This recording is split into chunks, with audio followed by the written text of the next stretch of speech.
Salamat po sa mga taong nagbabahagi ng salita ng Diyos sa social media. Lagi ninyong sineshare yung mga homily namin dito. Salamat sa inyo.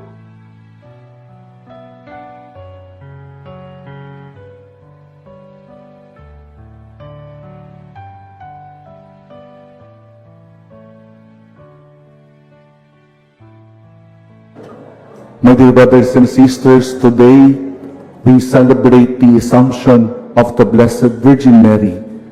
And please be reminded that we do not worship Mary. We honor her because God Himself honored her. And we believe that at the end of earthly life, Mary was taken body and soul into heavenly glory. And this feast is not simply about what happened to Mary. It is also about what God promises to do for us. Mary is a preview of our destiny. And she reminds us that our story does not end with suffering, aging, or failure, or even death. Our final destination is not the grave, it is God. Kaya pakitapik mo nga sa yung katabi nyo, pakisabi, kaya pa ba? Pakisabi rin, kakayanin mo yan. As we heard, the gospel does not begin with Mary already in heaven. It begins with Mary on the road. And Mary has just received the extraordinary news that she will become the mother of our Savior. Pero kung titingnan po natin yung naging reaksyon ni Maria, pwede niyang sabihin, oops, teka lang, may iba pa akong problema. Pwede bang hindi ko muna asikasuhin yan? Pero hindi po ganun yung narinig natin sa Ebanghelyo. After she heard the good news, Scripture tells us that she set out in haste to visit Elizabeth. Mary received a blessing, and her first instinct was not to keep it for herself, but to bring it to someone else. Kaya doon pa lamang po, sa ginawang action po ni Maria, matapos niyang ma-receive yung mabuting balita, pinapaalalahanan na po tayo. Sometimes when life becomes difficult, we become so focused on our own problems that we forget that somebody else may also be carrying something heavy. We say, Lord, I have my own problems, but Mary teaches us, hindi dahil may pinagdadaanan ka, wala ka nang maiibigay, wala ka nang maibibigay sa iba. Sometimes the best way to survive our own struggle is to become a blessing to someone else. Mapalad ka tulad ni Maria. At isa-isahin po natin ngayong gabi kung bakit nga po o paano natin masasabi na mapalad ang isang tao. Ano po yung mga katangian ng isang mapalad na tao. So the first thing we can learn from Mary is that a blessed person knows how to give thanks. Yung isang mapalad na tao, marunong magpasalamat. Mary's response to everything God has done is what we call the Magnificat. No? Pamilyar po sa atin yun. Kaya nga diba pag kinakanta natin siya, my soul proclaims the greatness of the Lord. My spirit rejoices in God, my Savior. Doon pa lamang po sa unang linya ng Magnificat, maririnig na po natin kung sino si Maria. Mary does not begin by saying, look at me. Hindi. She begins by saying, look at what God has done. And that is the difference between gratitude and entitlement. Nagpapasalamat si Maria nang may kababaang loob sa Diyos. Pinili siya ng Diyos, pero hindi siya naging mayabang.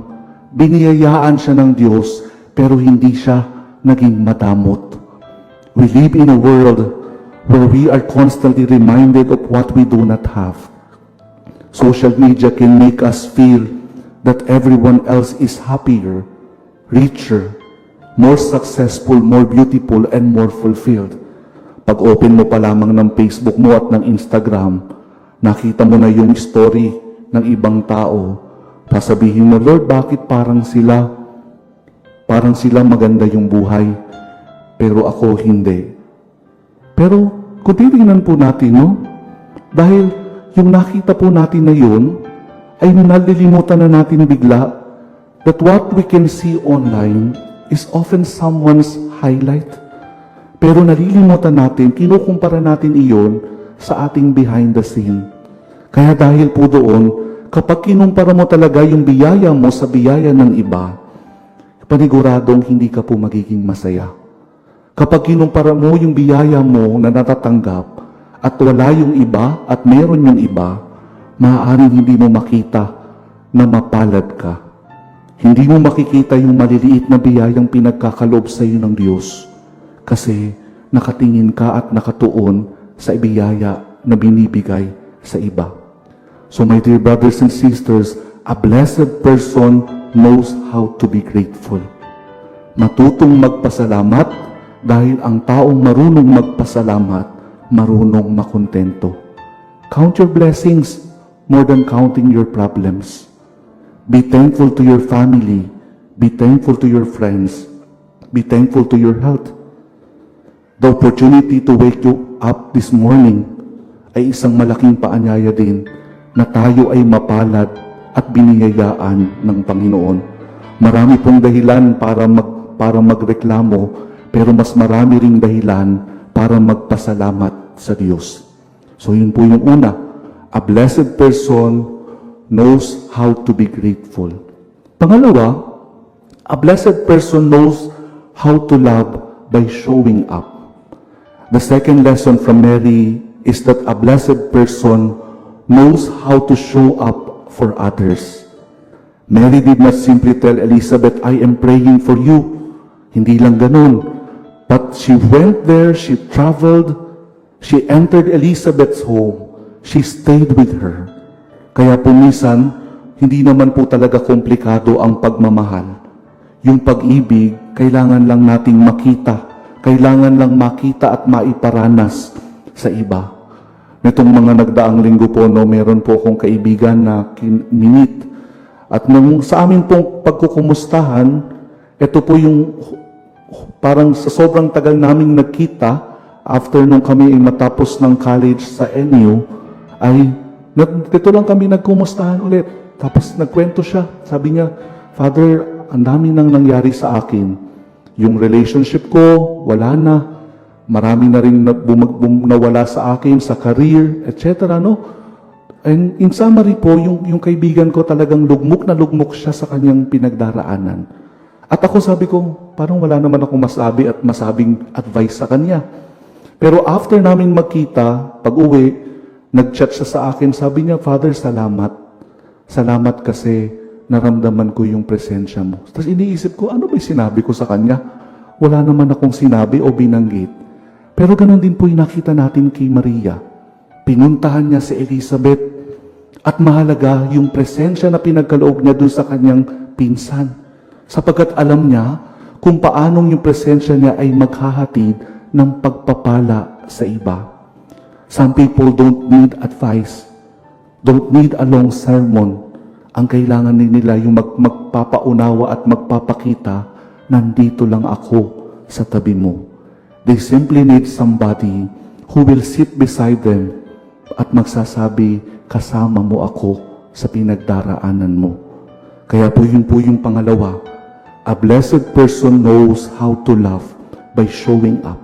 Mahalaga yung presensya na pinagkakaloob po natin sa isa't isa. Pangatlo po at panghuli, no? Yun yung mga gustong linya ng mga naririnig natin eh. Pangatlo at panghuli, no? Kasi panghuli na. A blessed person knows how to trust God until the end. Nagpapasalamat, nagmamahal, nagtitiwala sa Diyos. Finally, Mary teaches us that blessed person knows how to trust God even when the whole story is not yet clear. Mary's life was not easy. Her yes to God did not mean a problem-free life. Her yes brought uncertainty, misunderstanding, and eventually the pain of standing beneath the cross. Mary knew what it means to say yes, even without knowing every detail of God's plan. Kaso dito po tayo sa pangatlo, medyo bumabagsak. Madalas nating sabihin, Lord, I will trust you. But please tell me first what will happen. We want God's plan with complete instructions, with complete schedule, with complete explanation, and maybe even a PowerPoint presentation. Minsan ganun tayong manghiling sa Diyos. Kapag may plano ka sa akin, ibigay mo sa akin ng yung buong detalye. Kaso hindi po ganun. Mary teaches us, hindi ko man naiintindihan ang lahat, pero nagtitiwala ako na may mas magandang plano ang Diyos sa buhay ko. Pakitanong po sa katabi, hawak mo ba ang beat? Hindi po kayo ang may hawak ng beat. Ang may hawak ng beat ay walang iba kung hindi si Jesus. Yung plano mo, maaaring may plano ka, pero may mas magandang plano ang Diyos na nakalaan para sa iyo. My dear brothers and sisters, tonight, Mary gives us a beautiful pattern for a Christian life. She teaches how to recognize that we too are blessed, not because our lives are free from problems, but because we have learned how to face them with faith. Ang tunay po na mapalad ay hindi yung walang pinagdaraanan. Ang tunay na mapalad ay yung marunong magpasalamat, marunong magmahal, at marunong magtiwala sa Diyos sa gitna ng lahat ng pinagdadaanan. Kaya nga kung meron ka pong pinagdadaanan ngayon, maniwala ka, habang may buhay, may nanay. No? May nanay po tayong tulad ni Maria.